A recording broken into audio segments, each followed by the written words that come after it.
everybody, this is me, Metal. I was going to upload some PlayStation 2 on Xbox Let's Play this week, but I ordered a capture card to be able to do that, and I'm still waiting for it to arrive. This is due to an issue where the person I bought off on eBay said it was from Lancaster, Liverpool, and it's really coming from China. So instead I've decided to give this game a go. People have told me if I enjoyed Here They Lie, which was basically a walking simulator, that I should give this a go. It's a different theme, and but I said it's actually worth a try if you enjoy walking simulators. So this is only the second, well technically the third. The first I played was Satan a few years ago. But this is going to be the second full playthrough of a game I've done. So without further ado, let's get this game rocking. I don't know how my PC is going to cope with this because it's not the best. I'm using a Core 2 Duo on a GeForce 550 graphics card. So it's not the most powerful PC by today's standards. But, Hi there. Thank you very much for playing The Beginner's Guide. My name is Davey Reedy. I wrote The Stanley Parable, and while that game tells a pretty absurd story, today I'm going to tell you about a series of events that happened between 2008 and 2011. Okay. We're going to look at the games made by a friend of mine named Coda. Now these games mean a lot to me. I met Coda in early 2009 at a time when I was really struggling with some personal stuff, and his work pointed me in a very powerful direction. I found it to be a good reference point for the kinds of creative works that I wanted to make. So just to start you off, this is, I think, the first game he ever made. It's a level for Counter-Strike. You can walk around here, by the way. And mostly it's just Coda learning the basics of building a 3D environment. But what I like is that even though he starts from the simple aesthetic of a desert town, he then scatters these colorful abstract blobs and impossible floating crates around the level. And of course, it destroys the illusion that this actually is a desert town, and instead this level becomes a kind of calling card from its creator. It's like a reminder that this video game was constructed by a real person. And it kind of makes you wonder, what was going through his head as he was building this? This is what I like about all of Coda's games. I mean, not that they're all fascinating as games, but that they are all going to give us access to their creator. I want us to see past the games themselves. I want to get to know who this human being really is. And that's exactly what we're going to do here. So, it's 2008, Coda starts making these games, and he never releases any of them. He doesn't put them onto the internet, he just makes them and then immediately abandons them and they sit on his computer forever. And I think he really understood this image of himself as a recluse. At one point he jokingly renamed his computer's recycling bin to Important Games Folder.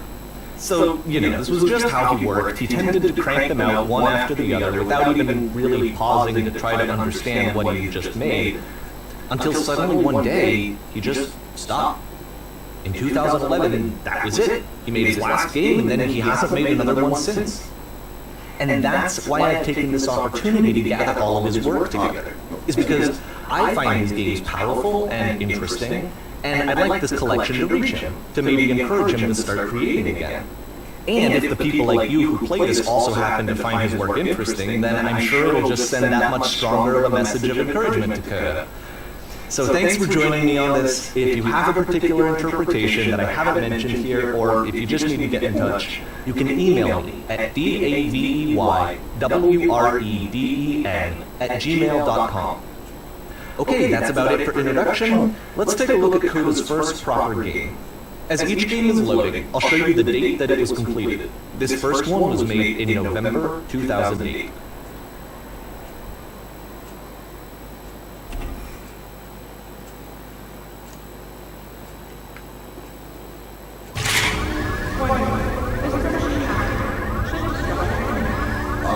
Walking simulator with a gun. This game is called Escape from Whisper, and it's one of the more generic games you'll see from Coda.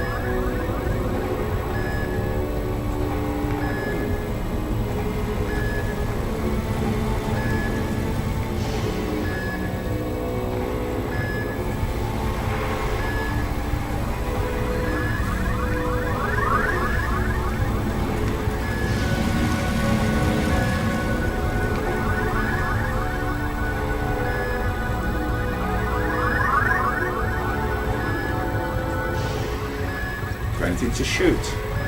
Security call reached. Hostile incline inbound. It kind of looks like this game was abandoned mid-development. For instance, you have this gun, which you'd think would indicate that there are supposed to be monsters or enemies somewhere, but then clearly there are no enemies anywhere. You can't even reload the gun when you run out of bullets. But ultimately we don't really know. Maybe Coda thought that actually it was complete the way that it is. And I think that we should talk about his games for what they are, rather than for what they're not.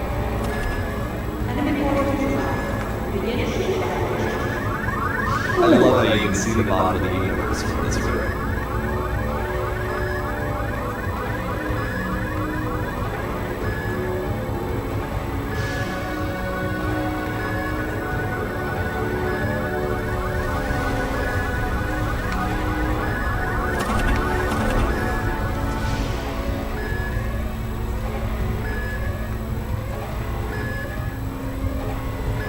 Apparently the space station has a labyrinth on it. Sure, I don't know. There's really no reason for it that I've ever been able to discern, so in the interest of time, I'm just gonna skip you all past it. Oh, Okay, this is the part that's interesting. The game has this narrative about the Whisper Machine and how it has to be turned off, and then you get to the engine room. Hey, you there, in the engine room. You could save us all. That beam is part of the Whisper Machine. We could disrupt it by introducing a break in our heat signature. If your body can stop the beam. It's so much to ask, but for all of our lives, would you do it? Could you give it yourself? it's not like a guarantee to live for. Let me pause here for a second. What you just experienced, stepping into the beam and then dying, is probably what Coda had initially intended when he was developing this level. But when he first compiles and plays it, something goes wrong. There's a bug somewhere. And this is what happens instead.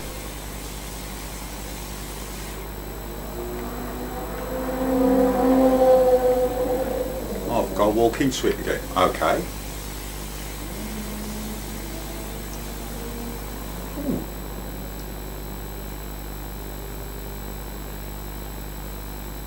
The beam causes you to start floating. And this is an important moment for him. Because yes, this is technically a glitch, but Coda identifies something human about it. Like how small it makes you feel in the face of this larger chaotic system. Or this floating could be the afterlife, a peaceful place, juxtaposed against all of the hysteria that you've just had to traverse. I don't even know. I have no idea what he was thinking, but what's clear is that after making this, something lodges itself in his brain. He wants to do more of these really weird and experimental designs. So he stops work on this and moves on to a stream of tiny little games that go in all sorts of directions. Let's go ahead and take a look at the first game he made after leaving this one behind.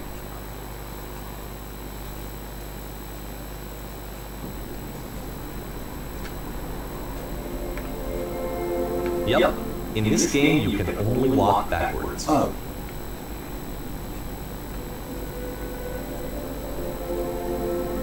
Huh.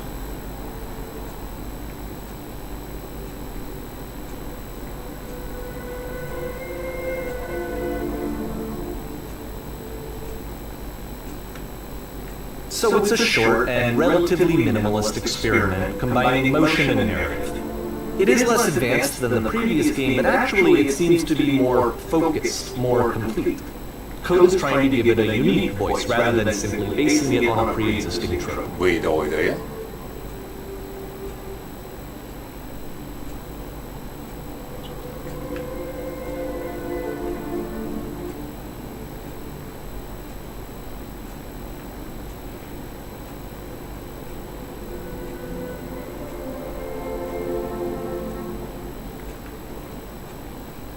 It's a short little thought, it says what it wants to say, and then it ends. Didn't need anything more than that. Which to me is why it works, because it gets out quick. Okay, next one.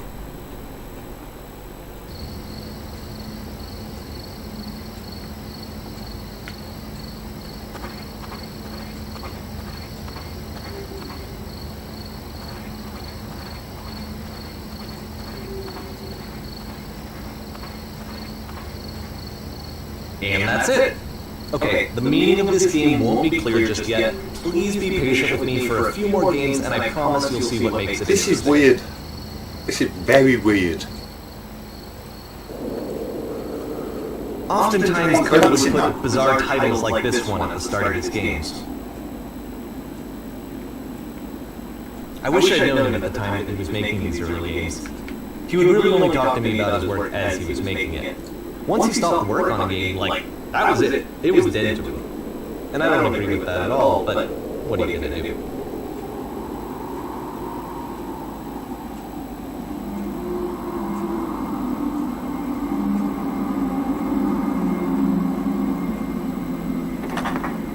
Once you've been slowed to an absolute crawl, the door at the top of the stairs opens.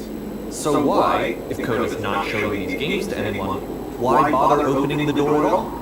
Well, to show you, I'm modifying the game here, so that when you press the use key on your gamepad, it'll bring you back up to full speed, so you can enter the door for yourself. Okay.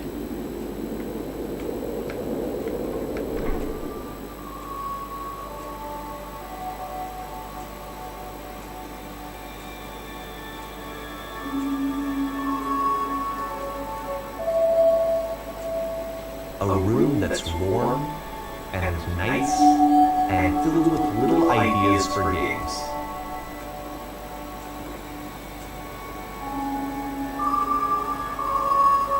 Coda would often tell me that he didn't mind if people thought of him as cold or distant.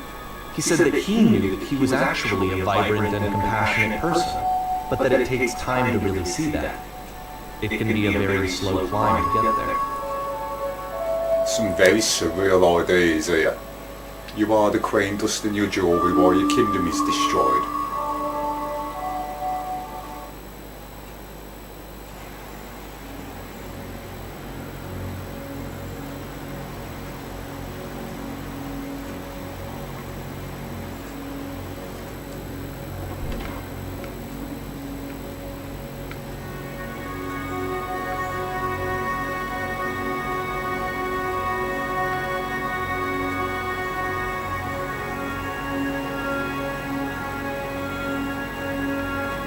Well, this is new for Coda. It's an actual puzzle.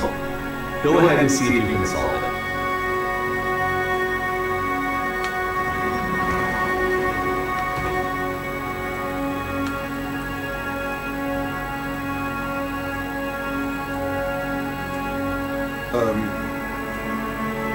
Okay.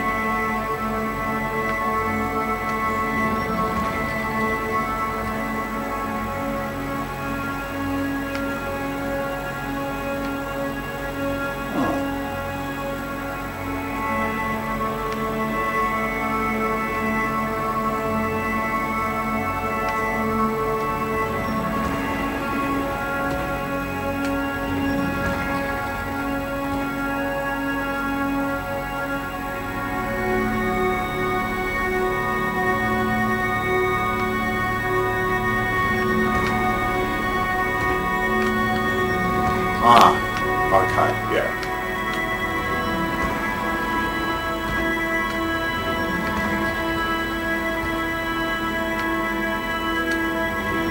Don't forget that solution, because we're going to see this puzzle again soon.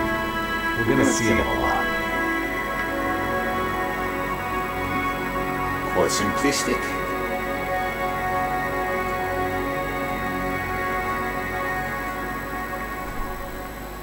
So that seems to be it, right? You walk down a corridor, you solve the puzzle, you get to the end. Simple enough. Alright, now I'm going to modify the game again, so that when you press the use key on your gamepad, it'll remove all of the walls from this room.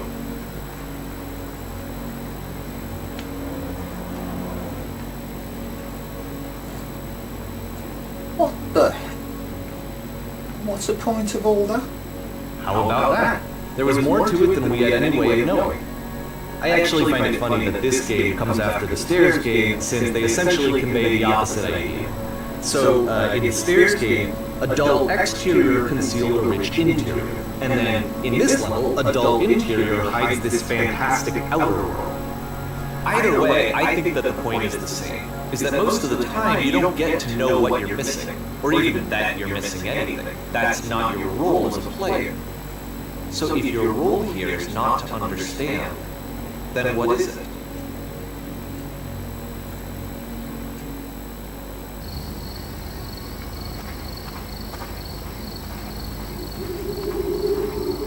Aha! So, this, combined with the entering game from earlier, tells us that Coda believes his games are connected somehow. It could even be that the stairs game and the puzzle game are literally connected in between this and the entering game.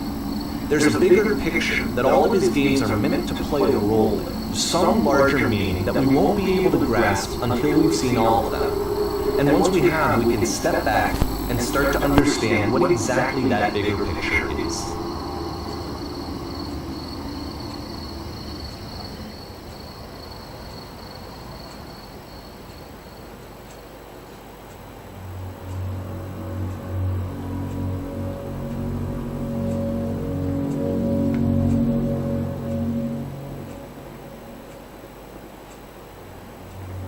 Let's talk about video game development for a second. Every video game runs on what's called an engine, which determines what the game can and cannot do. So in other words, the engine is a set of tools for game development. To make all of these games, Coda is using an engine called Source. Like all engines, Source has certain things that it does well, and it has certain things that it does poorly.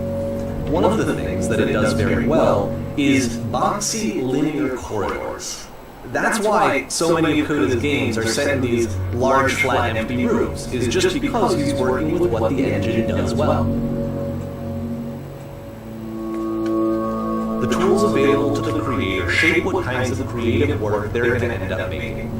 You might consider paying attention to the architecture in Coda's games to notice how they seem to stem from an engine that's very good at producing linear, boxy corridors.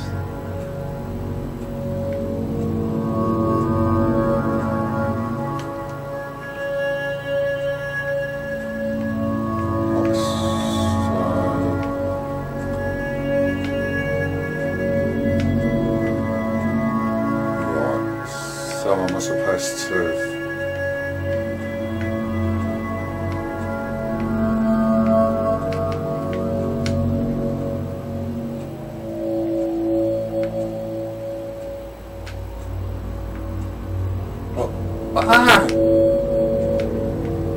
Oh, so you can't do it. Okay.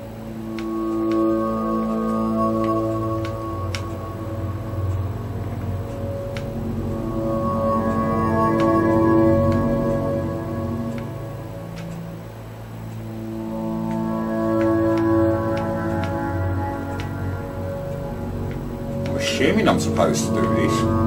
Well,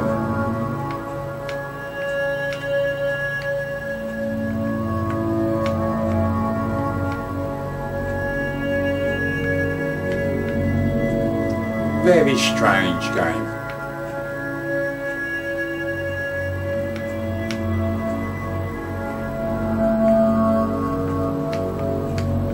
Oh, okay.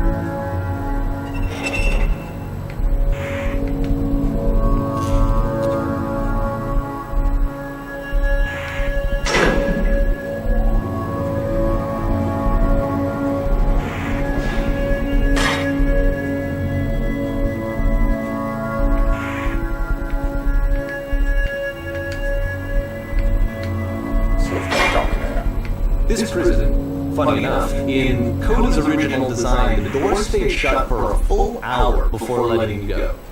If you don't mind, I think we're gonna skip that. Okay, I'm back This is then. something that he and I used to argue about a lot. You know, whether a game ought to actually be playable, whether it means anything if no one can get through it. And I would always defend that, all this work goes into the game, why not make it playable and accessible? And so we just got into heated arguments over it, and there was one time that after one of these conversations, he went home, and a day or two later, he sent me a zip file entitled Playable Games that was full of hundreds of individual games, each of which was just an empty box that you walked around in and nothing else. Believe me, I played every single one of those just to find out if there was like a gag hidden somewhere. There wasn't.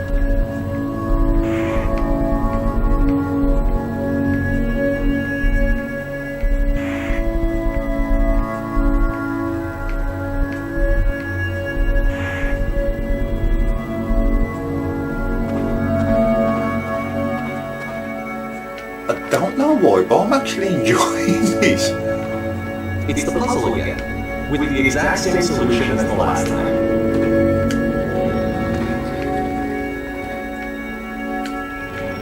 There's still no clear indication of what makes this puzzle so special that Coda is going to return to it over and over. But I promise I'll share with you my interpretation very shortly.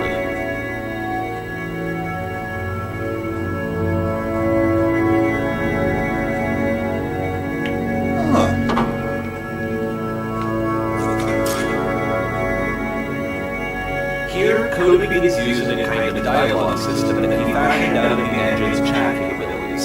Use the buttons on your gamepad to respond.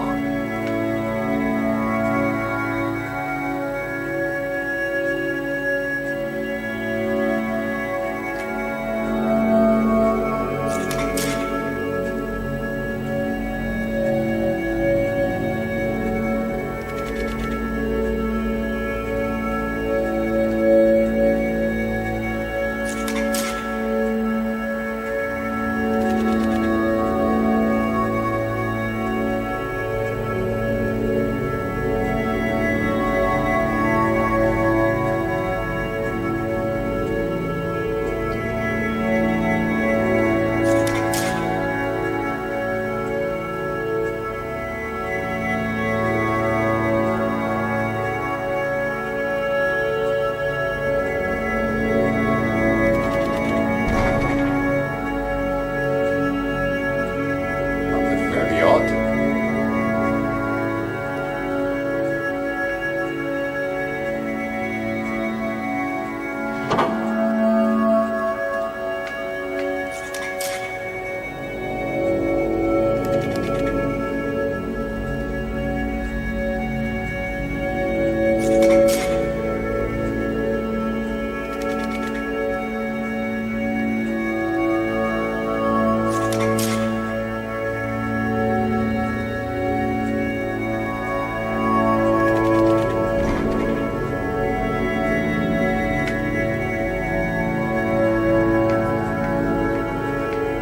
Very minimalist. It's nice though, it's relaxing. And so we make one last descent down to the final floor of the level.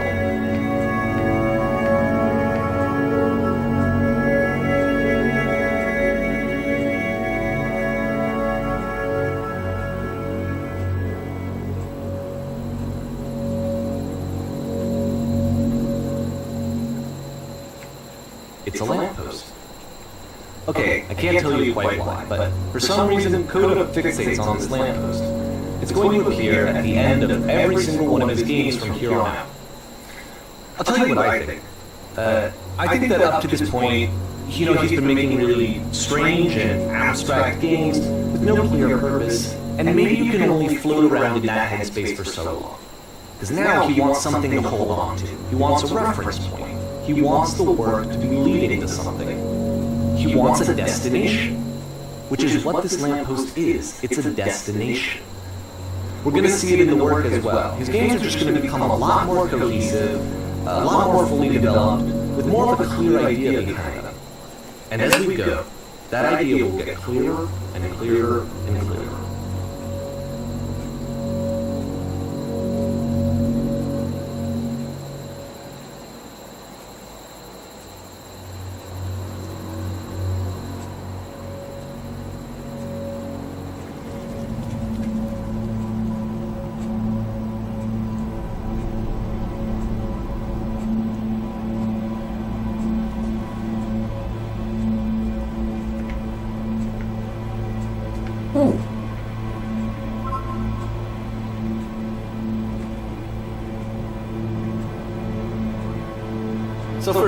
I'm sure you can deduce this, but this game is not connected to the internet.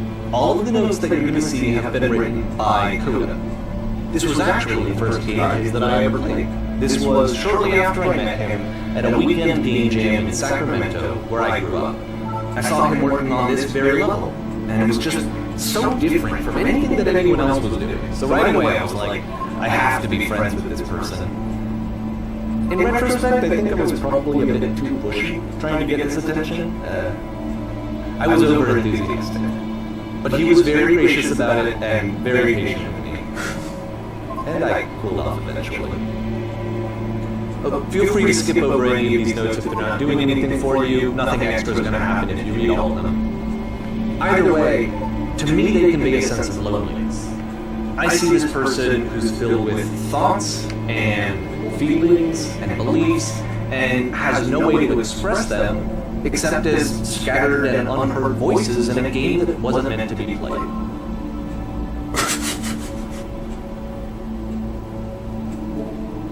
But it's ironic, isn't it, that in playing this game and seeing how alone Coda often felt, that we get to know him better and actually kind of connect with him. And I have to be honest with you, this idea is really seductive to me. That I could just play someone's game and see the voices in their head and get to know them better and have to do less of the messy in-person socializing. I could just get to know you through your work. I think this is why I always liked Coda's games so much, is because it felt like they let me have that connection. I felt as though he was inviting me personally into his world. And then I feel less alone. T-shirt!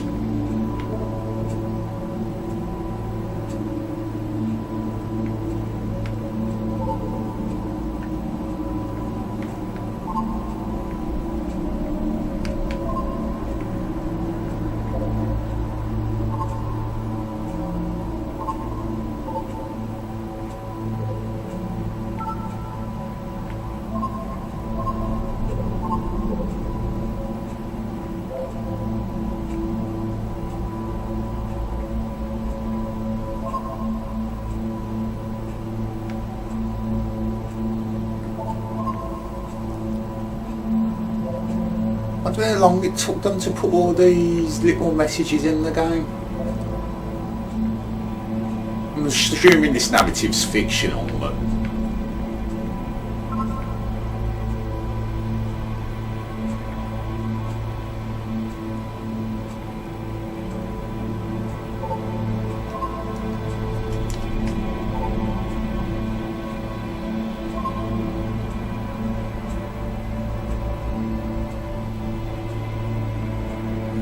Probably a nice game for us at that.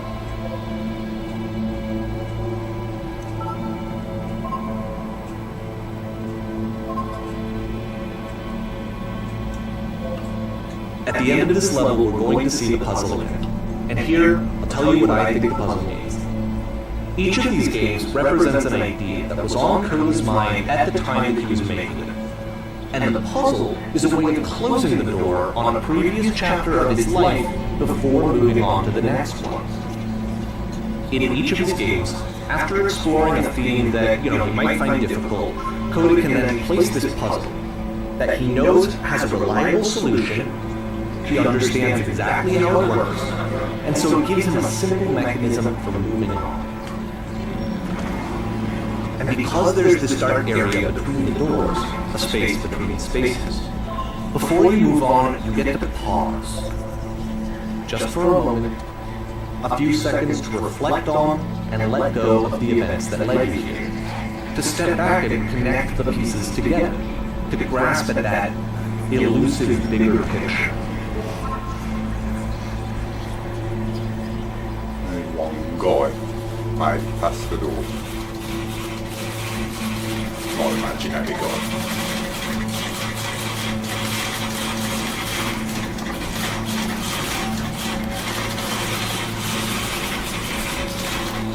Oh, this could have been something that was that could have been in the Halo, right?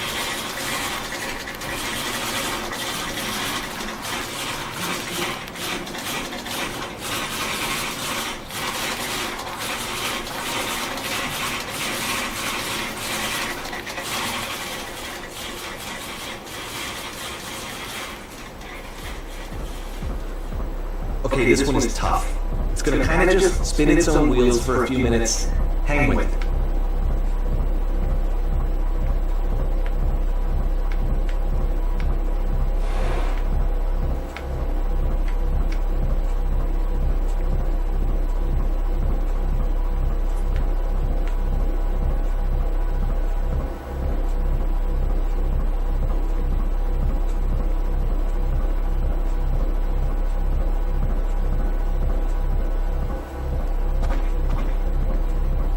See, like, this is it, the whole game, and there's nothing that's particularly interesting about it. You just walk to the end of the hallway. Except, for some reason, Coda gets really fixated on this prison that has all of this modern furniture. And I don't know what, but he decides he needs to revisit this prison. He's gonna start over, use the same assets, turn it into something else. Okay, cool, here's version 2.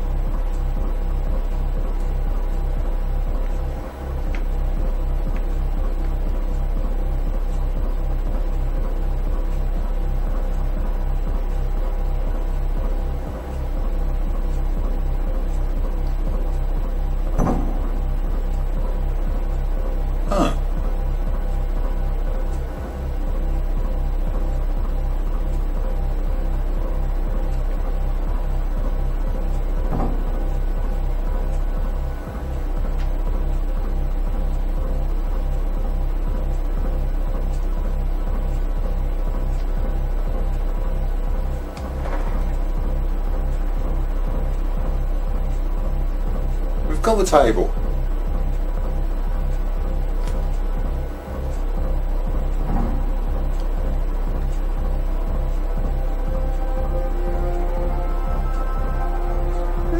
There's a bit more to this one, but still it's not really communicating anything. It's kind of just weird for weirdness' sake.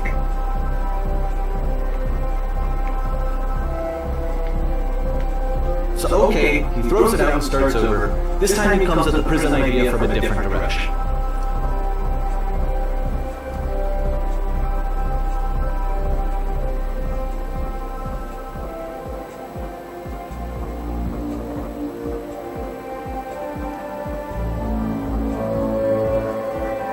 First click on this total. We go up to the photo from it. Turn the lamp on, then off. Off, then on, should I say. Left side sofa. Touch the shelves.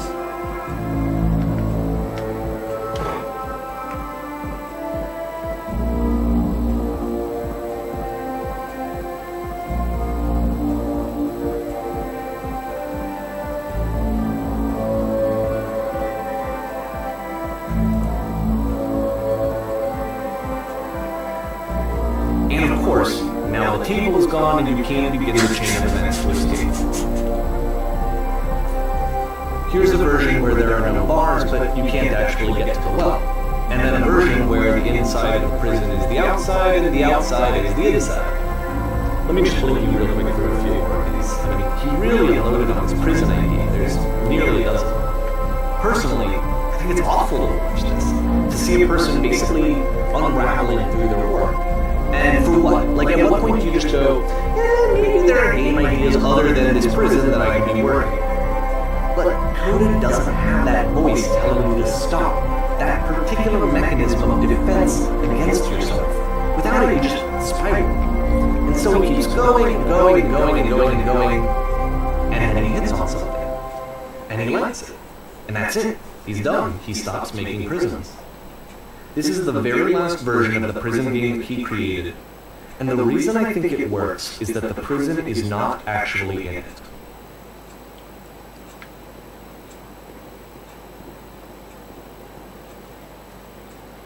Well, it's totally different setting.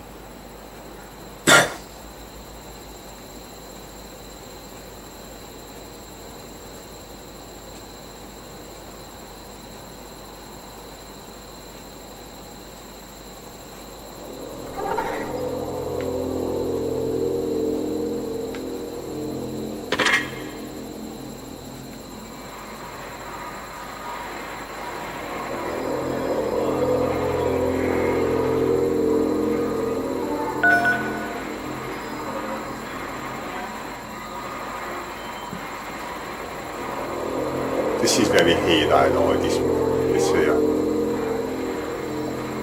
It's a conversation. And so this is what Coda wants, is to be able to talk to someone, to share what's on his mind, and to get some good advice from someone who knows. But the irony is that even in this scenario, you're still talking to yourself. You know, all of these games so far are Coda talking to himself.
Is this about I someone can see why who's he trapped considers within this his a own fitting mind conclusion or to the prison something? games.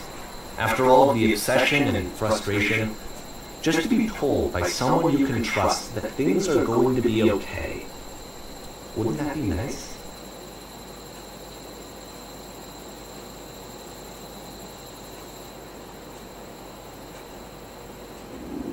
So what would it look like if Coda wanted to make a game about talking to someone other than himself?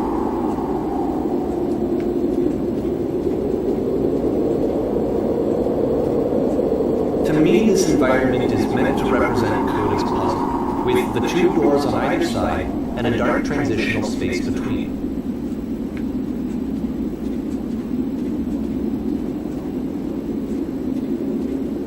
We'll have a look up here first. Just so you're aware, nothing will happen up here until you've been inside the house.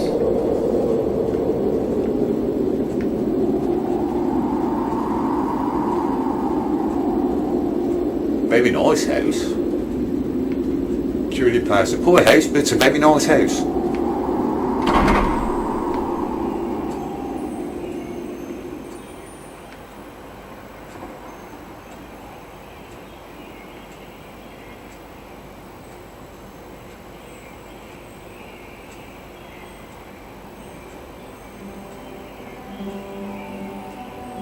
You'll notice that the quality of the art is a step up from previous games, including this new and improved chat system, which he started using from this point on. From here on out, he begins putting much more effort into the visual polish of his work, and this particular game took 2 months to create as a result.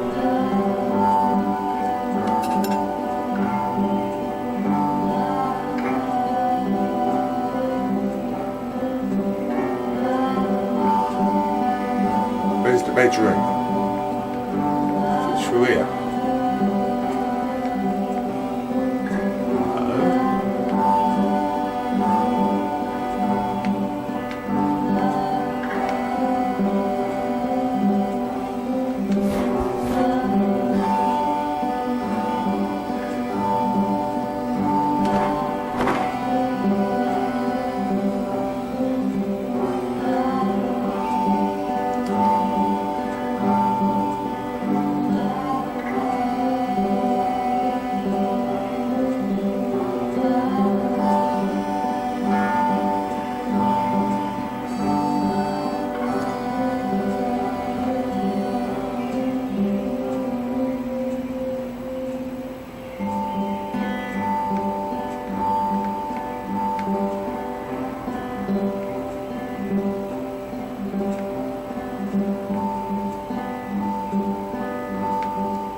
We call them cushions, not pillows, but whatever.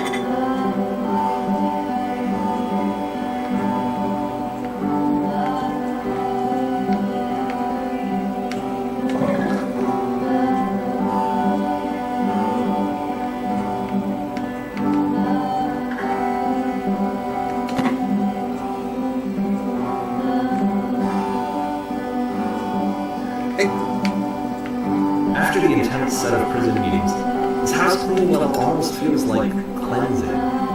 It's the moment after a particularly difficult or traumatic experience where you just need to let it sit and digest inside of you, and eventually cohere into something meaningful.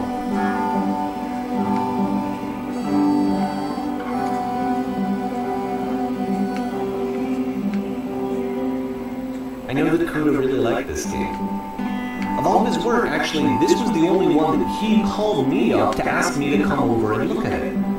This was during a period of a few months when he was grossly happy all the time, just walked around with a constant smile on his face.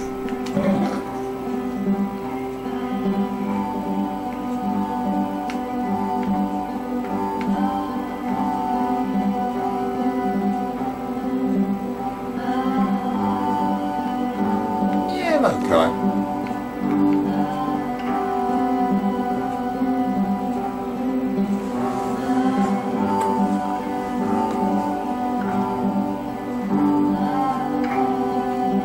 So to might take the controllers on the controller a bit funny. Right.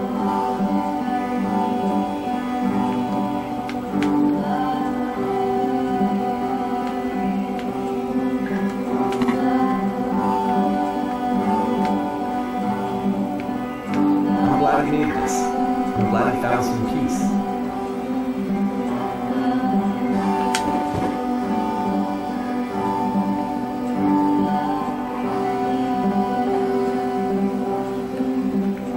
But, of course, it can't last. The music stops, your companion is gone, it's time to leave. The door at the top of the hill is now open as well. Again, you can't stay in the dark space for too long. You just can't. You have to keep moving. It's how you stay alive.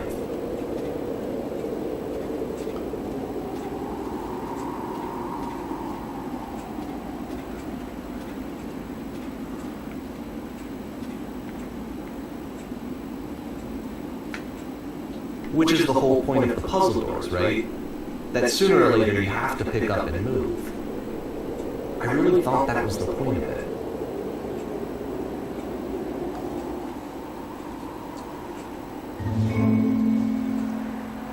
This one gets a bit goofy.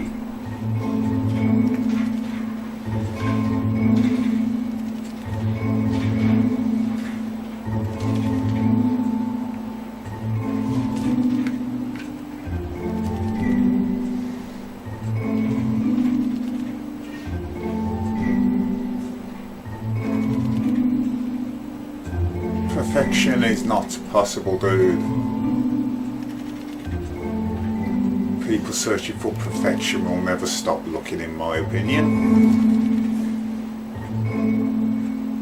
Should be happy with who you are.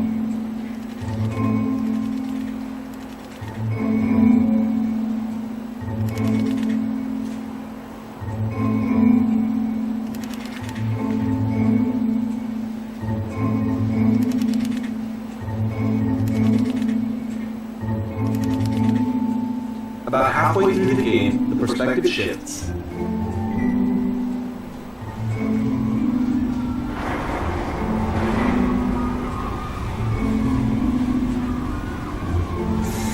And you play as the teacher. And suddenly, you discover that your teacher is just as bigoted and afraid as you are. Oh, and also you can move around the classroom now.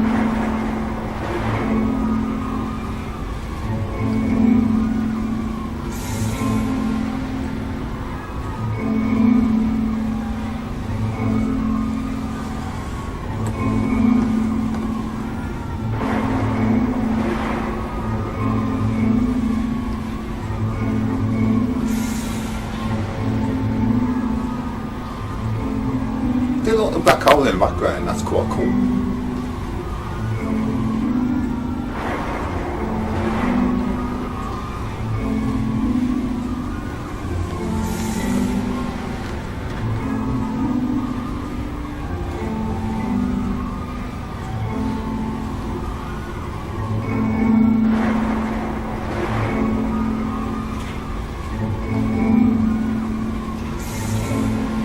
I felt pretty hard for this one. I feel like it's one of the most relatable experiences that you can have. to assume that some other person is perfect and totally fulfilled in every way, and completely miss all the little flaws that make them painfully human. I think about this game a lot these days.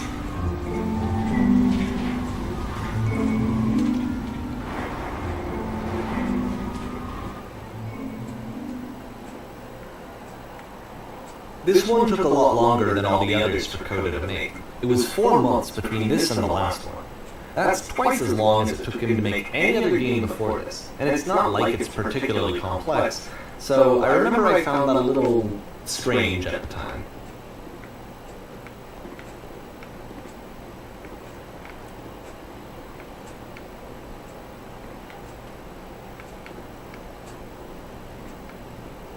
I'm assuming I've got to go out here.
Wow, I'm actually connecting a little bit to this.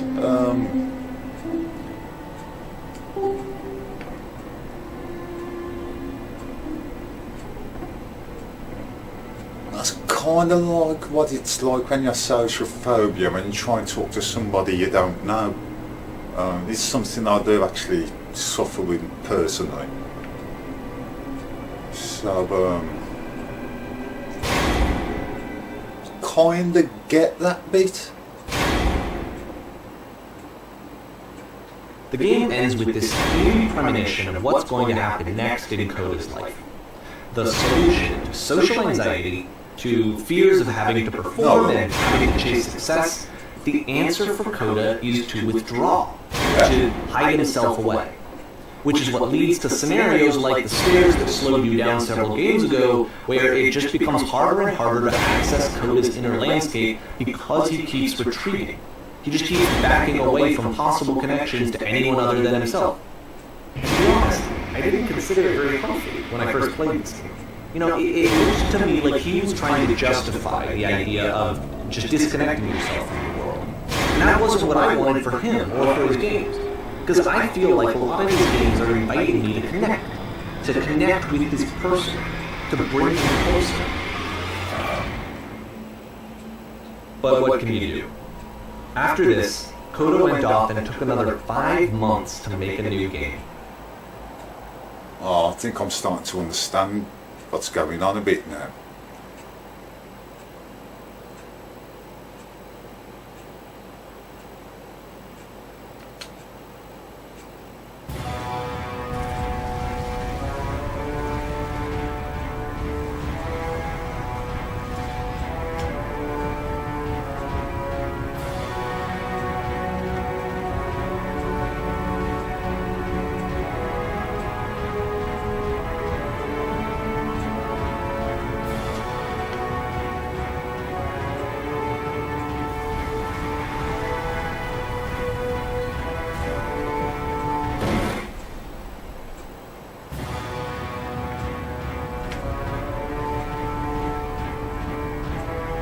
You should probably open your eyes if you haven't already. It's pretty much impossible to solve otherwise. And there is a solution, by the way.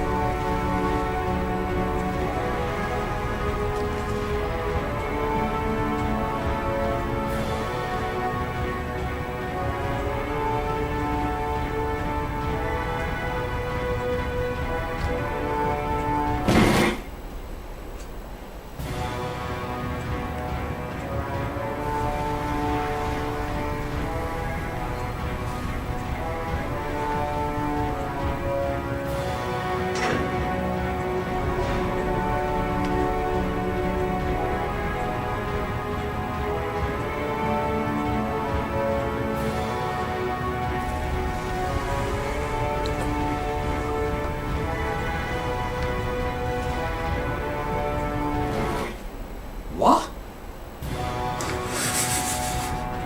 This is weird. Looks something out of Star Trek.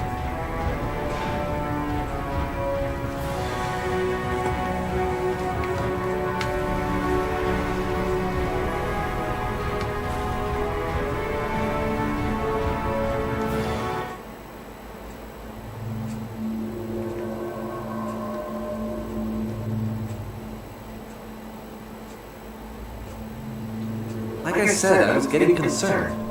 First off, he's never been this explicit in his work about exactly what he's thinking. So, where's that coming from? But then, even weirder, his work has potentially stopped being an outlet for him. Not like he's having trouble iterating on ideas, but he literally just can't think of new ideas anymore. And in person, he was being a lot more distant than usual. Like, you know how sometimes a person will just deflect anything that you say in order to keep themselves disconnected all the time? It was that kind of thing. Here was the point in my relationship with Coda where I really started to wonder if he needed my help in some way. His games are going to get more desperate from here on out. After this game, it's almost 6 months before he finishes something new.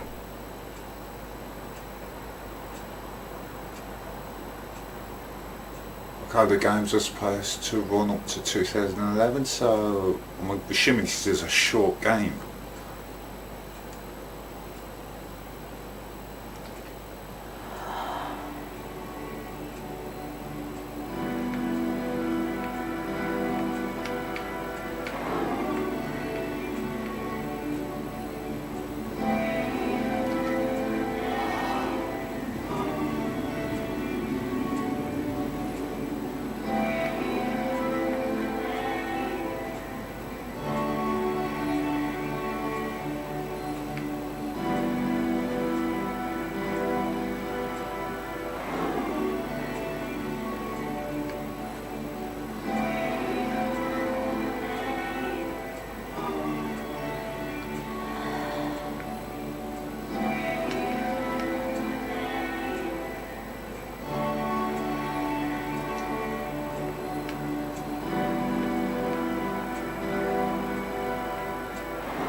So I used to do memes on Facebook for a band called Baby Metal, and I kind of understand where this guy's coming from with the I thought it was going to be easy and to do something and actually have a page especially for it on Facebook. It's harder than you think to keep it going. I mean, I kept it going for a good long while, but recently I just basically had to admit to myself that I'm just not feeling it anymore.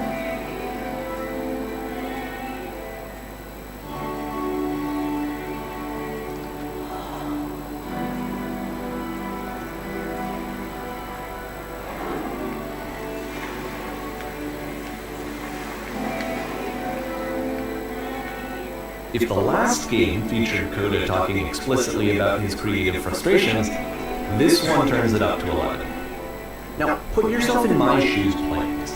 Here's a friend whose work is exhibiting signs of struggle, frustration, anxiety, depression, even. And yet still he keeps making games. He keeps throwing himself into the grinder even when he clearly doesn't have the energy for it anymore. Why? What is it for?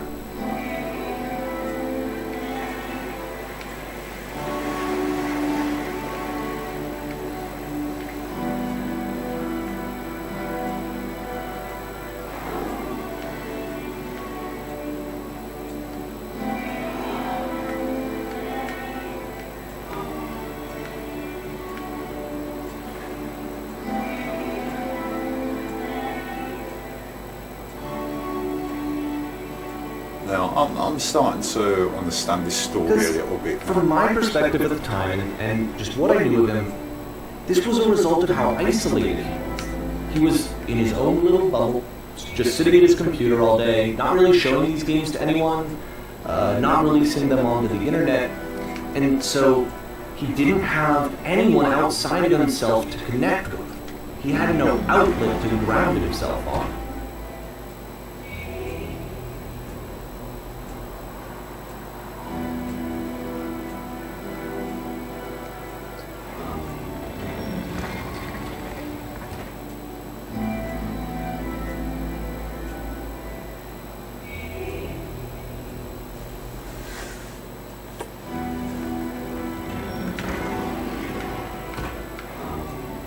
You can't talk yourself out of loneliness. It doesn't work that way. He's right. You can't be the one writing both the questions and the answers. Then there's no movement. Then there's no circulation. If all of your anxieties are being channeled into your work, then if the work ever fails, you have no backup and you're just going to crash.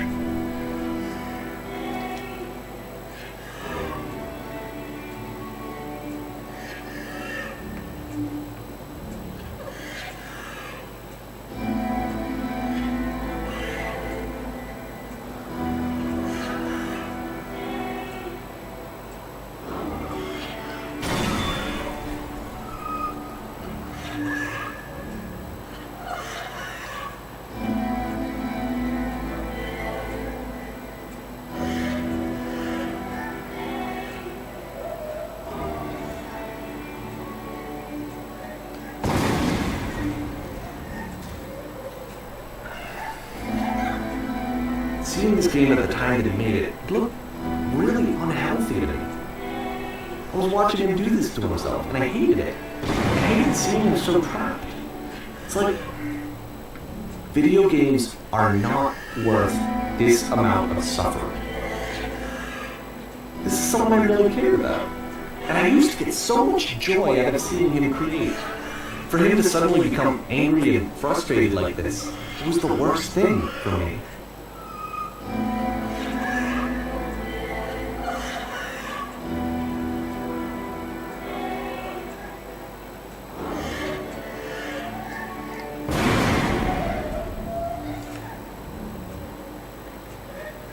I don't know. This is what I felt at the time. I don't know how else to explain it. I wanted it to stop more than anything. I never felt so rotten. I needed more than I had ever needed anything for this to stop. But it didn't stop. After finishing this one, Coda takes another 7 months and it comes up with a new game.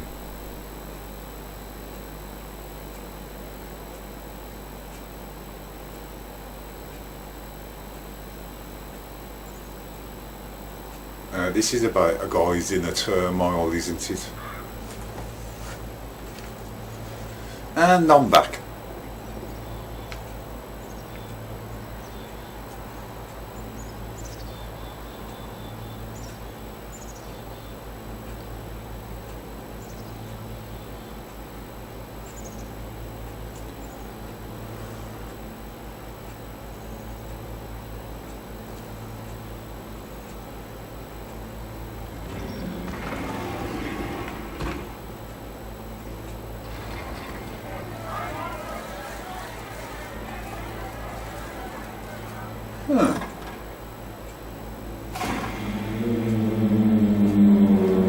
And of course, it's the machine.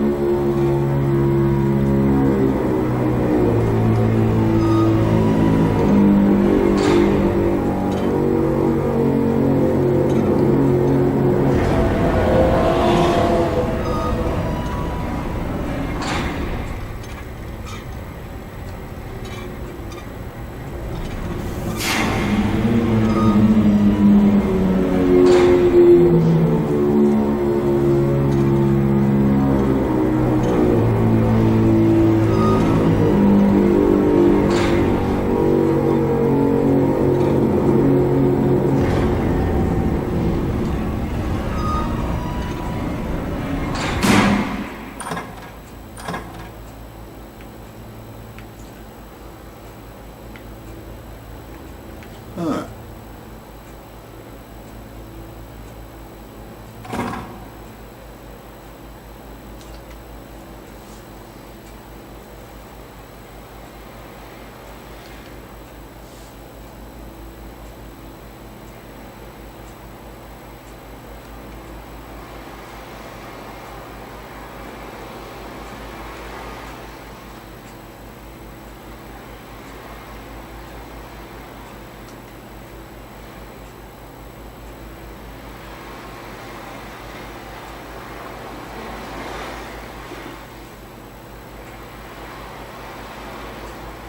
I think the machine is symbolic of a person's internal struggle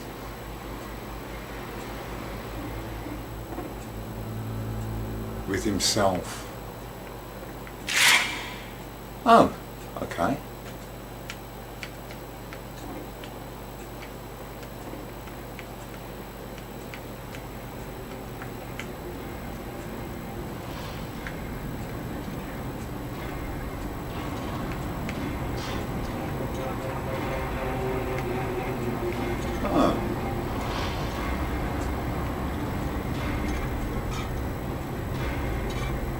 So now the work is becoming self-destructive. And I'll tell you, at the time that I first played this game, shortly after he made it, here's what I'm thinking to myself. I'm thinking that code is stuck in his own head, and that it's having a very negative effect on him, and that all he needs to do is just start showing his work to people, to get some actual feedback on his games. It might get him out of isolation. And so, as I'm thinking this, I realized that I could be the one to initiate it. Because it would never occur to Coda to start actively soliciting feedback, so what if I did it for him? If he could see the difference it would make to have more actual conversations with other human beings, would that bring him out of his mental spiral?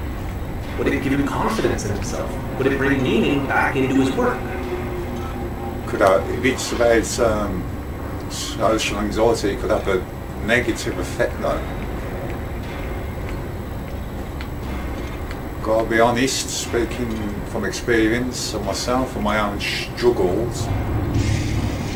So I started showing Coda's work to people. I took this one, and the Islands which you just played, the theater, the notes, the house cleaning game, and some of the prison escape games. I brought them to people that I knew and trusted. I asked their opinions. And the great part is that they really loved his games. You know, the point of it all was just to give them some external reference point, but they genuinely loved his work. There was nothing for him to be afraid of.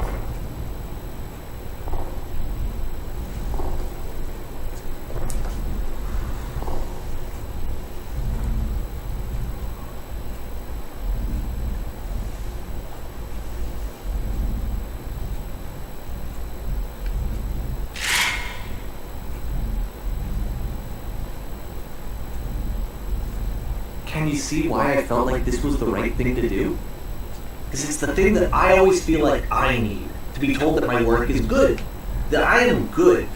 When someone really connects with the thing that I've made, when they see themselves purely in my work, there's nothing that feels better. And if I got to give that very same feeling to my friend, I did something, I really felt like I'd done something good, like I was a good person. I felt like there was a friend who was in trouble and was unhappy and maybe didn't like themselves, and I could fix it. If I could give him this gift, maybe I could fix the problem. When they told me how much they enjoyed his games, it was the best feeling. It was the absolute best feeling. It made me feel so happy, so beautifully happy.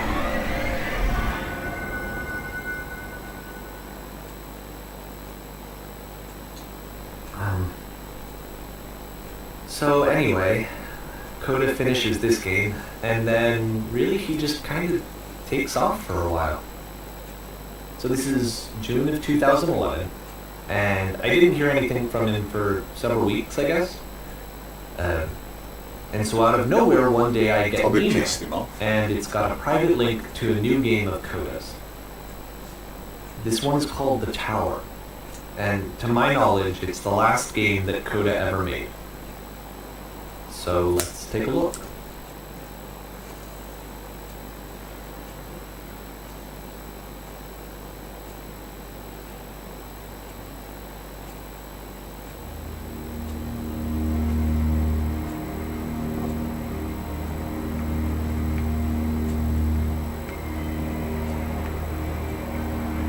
And this is where I have trouble saying anything meaningful about Coda's work.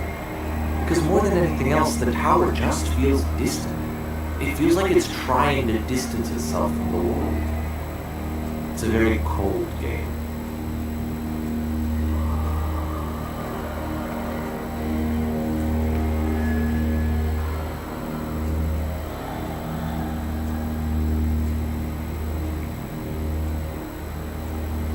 This room actually has a maze in it.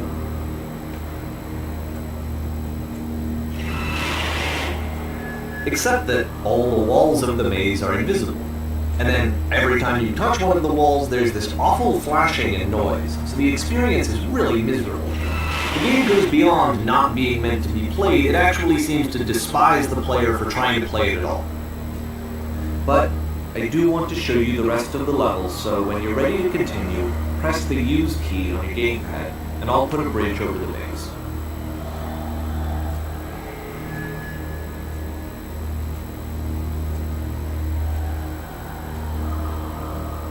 Will the game developer appreciate you doing that? And to be fair, it's not like this is the first game that's needed some modification to be playable. Like the house cleaning game. You know, that one used to actually loop the cleaning chores and you just cleaned a house forever. I had to cut it off so that you could exit the house and the game would actually end. But that game had an idea that it was actually trying to communicate. What's the deeper idea behind the invisible maze? The only way past this challenge is to randomly guess the 6-digit code. Like the invisible maze, it's frustrating to me, because it's the opposite of everything else that Coda has made.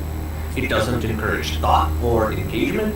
It doesn't ask anything of me, except a lot of my time. If I could have reached it during this time, then maybe I could have asked it, but I couldn't. I still don't really understand why this is here. I'll put the code on the ground for you here, though, so that we can move on. Oh.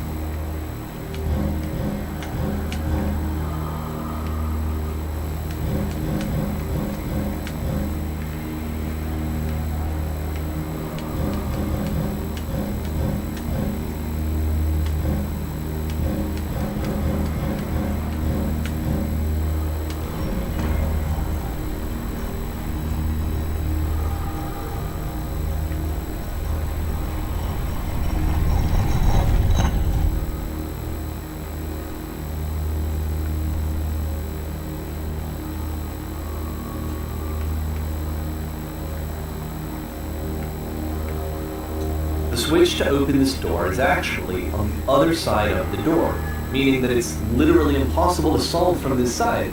So even if you somehow brute forced your way through the first two challenges, and you got to this point, there's actually just no way to progress. And it's scary for me, the idea of Coda cutting himself off entirely, just saying, you know, that's it, that's the end of the conversation, not giving me any way to fix the problem. I feel like a failure, I guess, when I can't fix the problem. But I can open this door for you, so let me do that.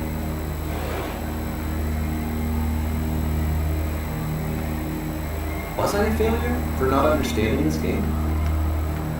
I don't know why I would be. It's not like everything needs to have a solution, but I feel it somehow.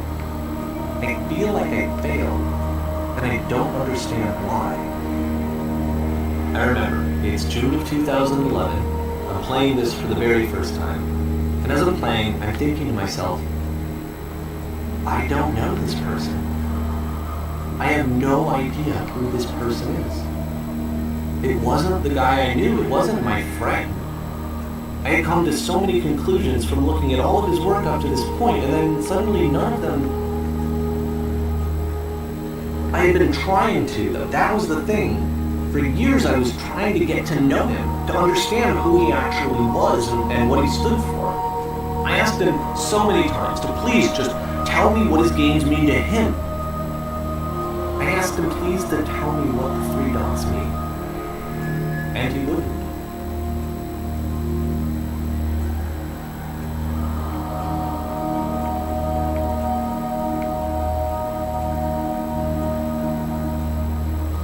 I just felt so strongly that if I could have connected with him, that if I could have somehow made his work my own, that I would finally be once and for all happy. It was that I needed to see myself in someone else. I needed to be someone other than me. But That's he why you stopped play games, and isn't it? left. And it felt somehow like I had failed.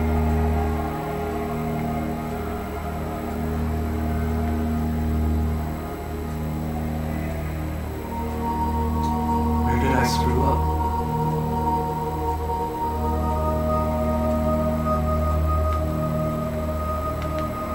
If it was me, I'd say it's because you wasn't giving me my own personal space. Oh, I'm gone.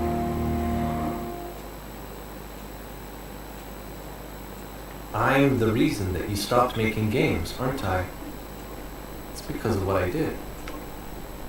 I poisoned it for you. I don't think I ever told you this, but when I took your work and I was showing it to people, it actually felt... It felt as though I were responsible for something important and valuable. And the people who played them, they treated me like I was important. They really listened and cared about what I had to say. Even though I was showing your work, it was... I felt good about myself. Finally. For a moment, while I had that, I liked myself. Yeah. This guy liked his personal space. Oh God. Oh my God. You, Davey boy, you told me that he was putting it and posting. Come on.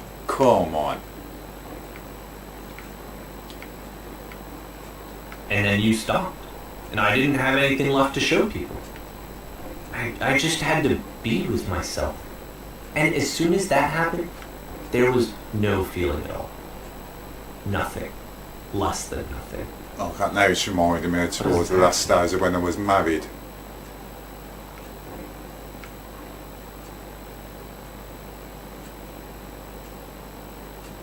Okay.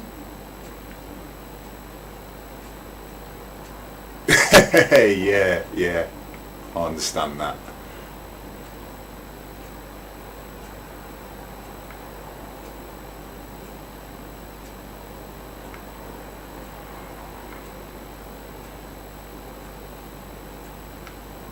I'm afraid that I did something really stupid because I don't like myself.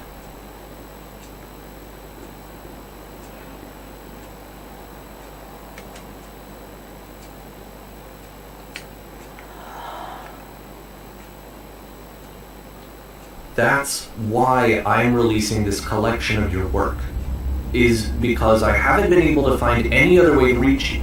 I've tried everything. That was dumb. And so a part of me has hope that if I put this compilation out into the world, and if I put my name on it, that maybe enough people will play it so that it'll find its way to you, so that I can tell you that I'm sorry.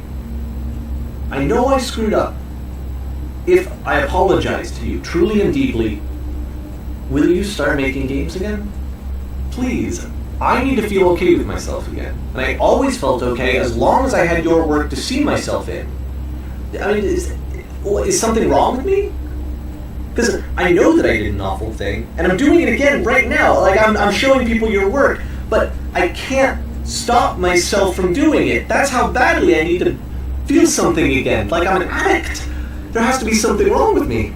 Can I apologize? What if I tell you I was wrong? Will that work? Will that fix it? I don't know. I don't think it will, but there's nothing else that I can do. Just tell me what you want. I'm sorry. I'm sorry. Please, start making games again. Please help me. Please give me some of whatever it is that makes you complete. I want whatever that wholeness is that you just summoned out of nothing. You put into your work. You are complete in some way that I never was. And I want to know I want to know how to be a good person. I want to know how not to hate myself. Please. I'm fading, and all I want is to know that I'm going to be okay.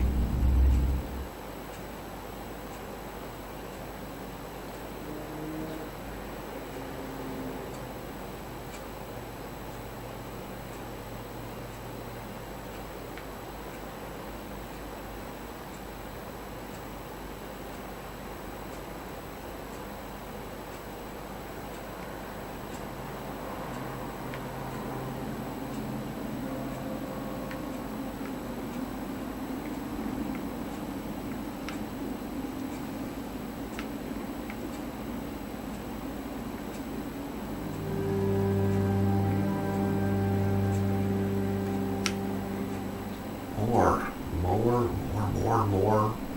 More love, more praise, more people telling me that I'm good. Always more. It's like a disease.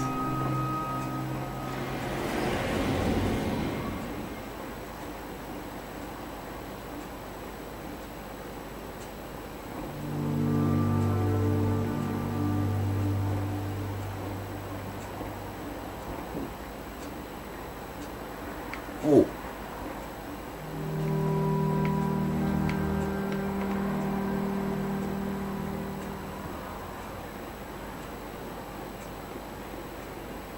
Solution.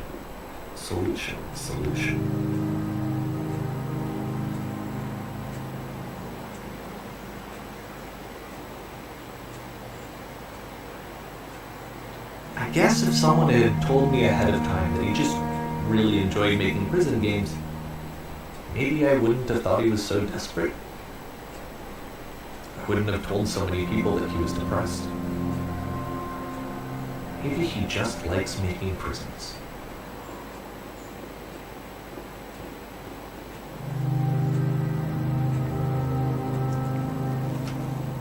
I think there's a message there that comes along the lines of please do not assume if you don't know the full facts. Even now, the disease is telling me to stop. Don't show people what a shitty person you are. They'll hate you.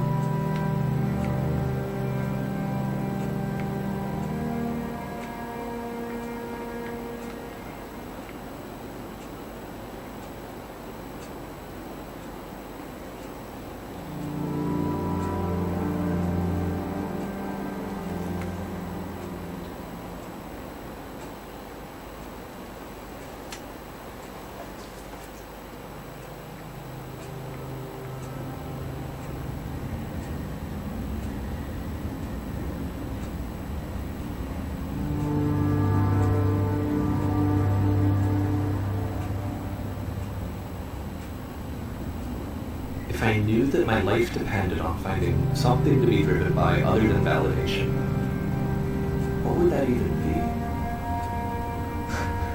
It's strange, but the thought of not being driven by external validation is unthinkable. Like, I actually cannot conceive of what that would be like.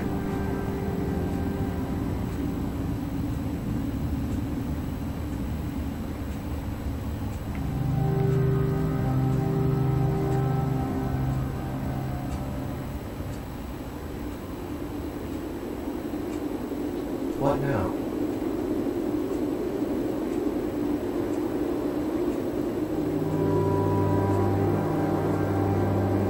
I think I need to go.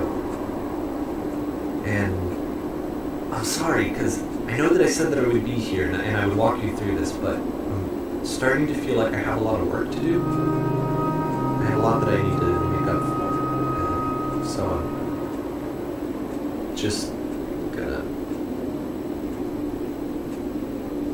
Okay.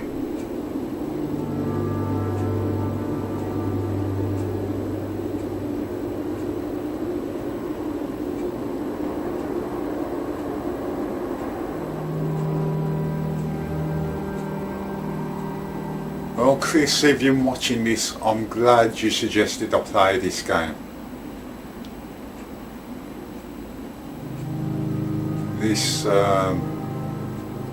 it struck a chord with me. I've related to so much of what's in this game so far on many different layers. Do we go down there? Yeah.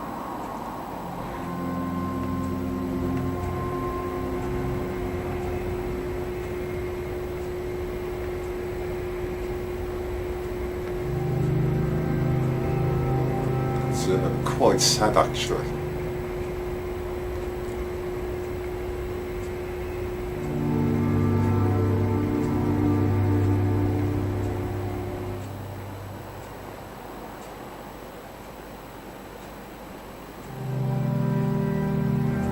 Talks about it like it's the end of the game, and I don't even know if it's the end of the game.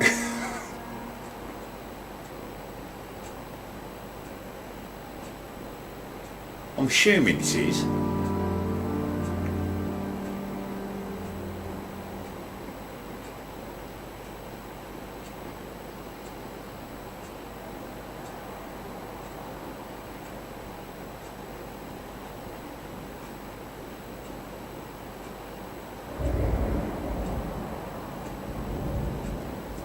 Oh, is that oh, that's that Paracore from earlier in the game, I think.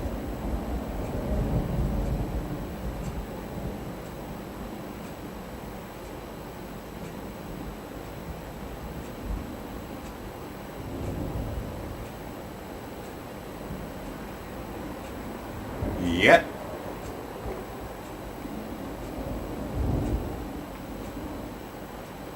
So to save everybody, you've got to walk into it.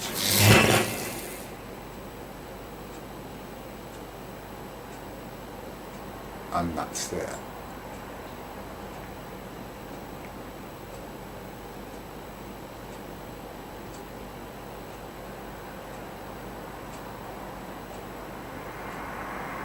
Oh wow.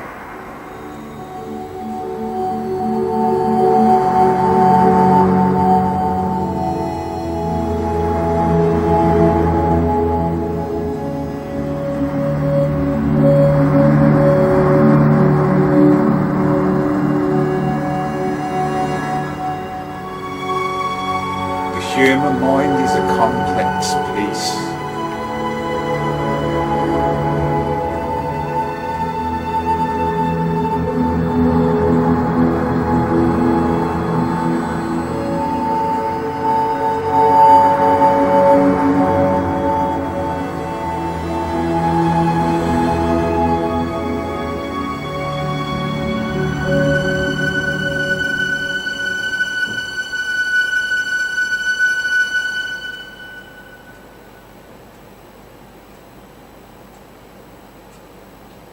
Turn back. Wow, that was powerful.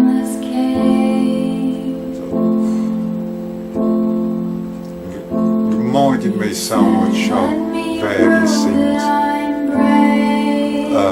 It's very representative from my point of view. People who suffer from social phobia and social anxiety and that difficulty communicating. With the fear of hurting somebody's feelings, which links again to when I turn around it reminds me of things about when I was married.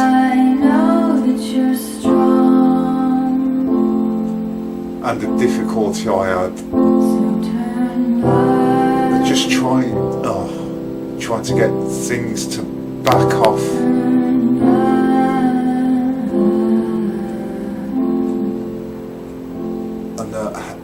How people tend to react when they don't understand what social anxiety and social phobia is. That was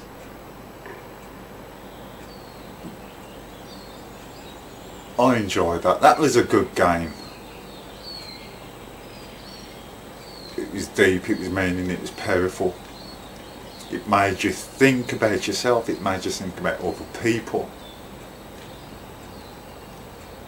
Very touching. Well, this was a bit of a rush through because, as I said at the start, I was waiting for things, but it was worth pulling. I intended to do a playthrough with this game when someone recommended I should play it a while ago, but it's not what I had planned this weekend. But because of circumstances, I might as well go it out of the way to at least get one upload as I promised a week on this channel. But yeah, if you like deep emotional experiences, I do suggest you give this game a try. It's worth it.